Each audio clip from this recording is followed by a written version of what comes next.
IBN 2020 में आपका स्वागत है। सच कभी छुपता नहीं, आईबीएन कभी रुकता नहीं। देश प्रदेश की ताजा तरीन खबरों से रूबरू होने के लिए आप जुड़े रहिए परवेज खान के साथ न्यूज आईबीएन 2020 पर।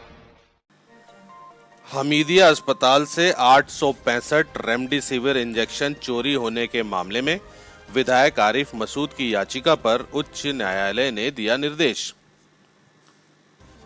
विधायक आरिफ मसूद द्वारा आज पत्रकार वार्ता में बताया कि मेरे द्वारा हमीदिया अस्पताल से 865 रेमडेसिविर इंजेक्शन चोरी मामले में जनहित याचिका हाई कोर्ट में दायर की गई थी, जिस पर दिनांक 21 जून 2021 को माननीय न्यायालय द्वारा मामले को संज्ञान में लेते हुए जांच अधिकारी को न्यायालय में चालान पेश करने के निर्देश दिए हैं। विधायक आरिफ मसूद ने आगे कहा कि कोरोना महामारी के दौरान हमीदिया अस्पताल से 865 रेमडेसिविर इंजेक्शन कथित तरीके से चोरी किए गए थे, जिसकी एफआईआर थाना कोएफिजा में दर्ज कराकर क्राइम ब्रांच द्वारा जांच की जा रही है। कोविड-19 में रेमडेसिविर इंजेक्शन के अभाव में कई लोगों की मौतें हो गई थी। विधायक आरिफ मसूद ने पत्रकारों से चर्चा करते हुए कहा कि ऐसे समय में 865 इंजेक्शन कुछ प्रभावशाली लोगों ने हमीदिया अस्पताल प्रबंधन से साठगांठ करके ले लिए थे, जिसका विवरण अस्पताल के स्टोर के आवक जावक रजिस्टर में भी दर्ज है। यह रजिस्टर क्राइम ब्रांच के कब्जे में है, जिसमें कुछ राजनेताओं और नौकरशाहों द्वारा इंजेक्शन लिए जाने का हवाला है। इन लोगों को बचाने के लिए क्राइम ब्रांच ने आज तक इस मामले को दबाकर रखा है और किसी भी व्यक्ति की गिरफ्तारी नहीं की गई है, जिस पर मेरे द्वारा उच्च न्यायालय के समक्ष याचिका प्रस्तुत की गई थी, जिसमें यह भी मांग की गई थी कि क्राइम ब्रांच के कब्जे में जो रजिस्टर जब्त है उसमें राजनेताओं व प्रभावशाली लोगों के नाम हैं, उन पर कार्रवाई की जाए। मेरी ओर से उच्च न्यायालय में अधिवक्ता परवेज अहमद काजी, अधिवक्ता यावर खान एवं अधिवक्ता वहीद खान ने पैरवी की। उच्च न्यायालय जबलपुर के मुख्य न्यायाधीश जस्टिस श्री रफीक अहमद ने आज दिनांक 21 जून 2021 को जांच अधिकारी को निर्देशित किया कि इस मामले में धारा 173 दंड प्रक्रिया संहिता के तहत अभियोग पत्र संबंधित न्यायालय में पेश किया जाए। पुलिस द्वारा यदि सही कार्रवाई नहीं की जाती है तो संबंधित मजिस्ट्रेट उस पर संज्ञान लेंगे। इस मामले में जिन लोगों ने कथित तौर पर जीवन रक्षक रेमडेसिविर इंजेक्शन चोरी करवाए थे, वह सभी लोग जांच के दायरे में आएंगे। मेरे द्वारा आज माननीय उच्च न्यायालय के आदेश क्रमांक WP नंबर 9294/21 के पालन के लिए एक आवेदन श्रीमान उप पुलिस महानिरीक्षक महोदय शहर भोपाल एवं थाना प्रभारी कोएफिजा को भी पत्र प्रेषित किया गया है। मध्य प्रदेश राजधानी भोपाल से अबू बकर की विशेष रिपोर्ट।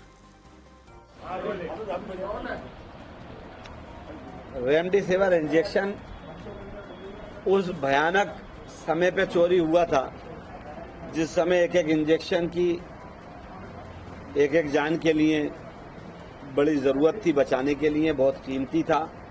ताही ताही मची हुई थी, चारों तरफ अफरा तफरी थी कोरोना की सेकंड उसमें। ऐसे समय में भोपाल से हमीदिया अस्पताल से 800 समथिंग रेमडेसिविर चोरी अचानक चले जाते हैं, जिसको धन्यवाद दूंगा भोपाल की media, print media, electronic media ने उजागर करा और उससे बाद मुकदमा दर्ज हुआ। निश्चित रूप से अगर मीडिया में हाईलाइट नहीं होता तो वो मुकदमा दर्ज नहीं होता। उसके बाद वो मुकदमा भोपाल के कोएफिजा थाने में दर्ज हुआ।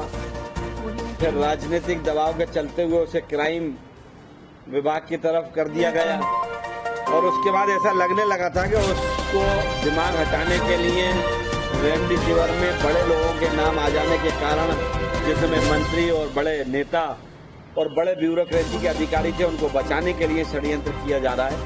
जब ये मुझे एहसास हुआ तो मैंने अपने एडवोकेट यावर और आसिफ और वहीद खान से संपर्क करा और इनसे कहा कि तत्काल एक पिटीशन लगाना चाहिए। हालांकि माननीय उच्च न्यायालय सो मोटो ले चुका था, तो हमने सो मोटो के अंदर जाने के लिए भी लगाई अपील और एक रेमडेसिविर चोरी पे लगाई, जिसका आज डायरेक्शन माननीय उच्च न्यायालय ने दे दिया और माननीय उच्च न्यायालय ने कहा है कि 173 में चालान पेश करें। जो कागजात में कमी है वो अधीनस्थ अदालत उसको पूरा कराएगी। अगर कहीं कोई कमी पेश आए तो उसको दिखाया जाए। ये एक बड़ा डायरेक्शन है हाई कोर्ट की तरफ से।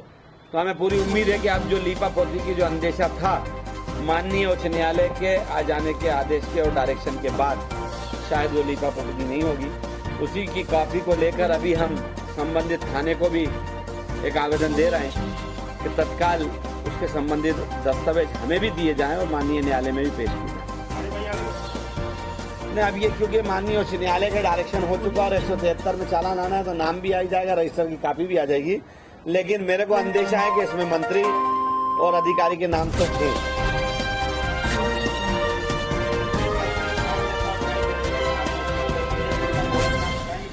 देखिए, प्रभारी मंत्री तो उस टाइम एक ही थे, स्वास्थ्य मंत्री।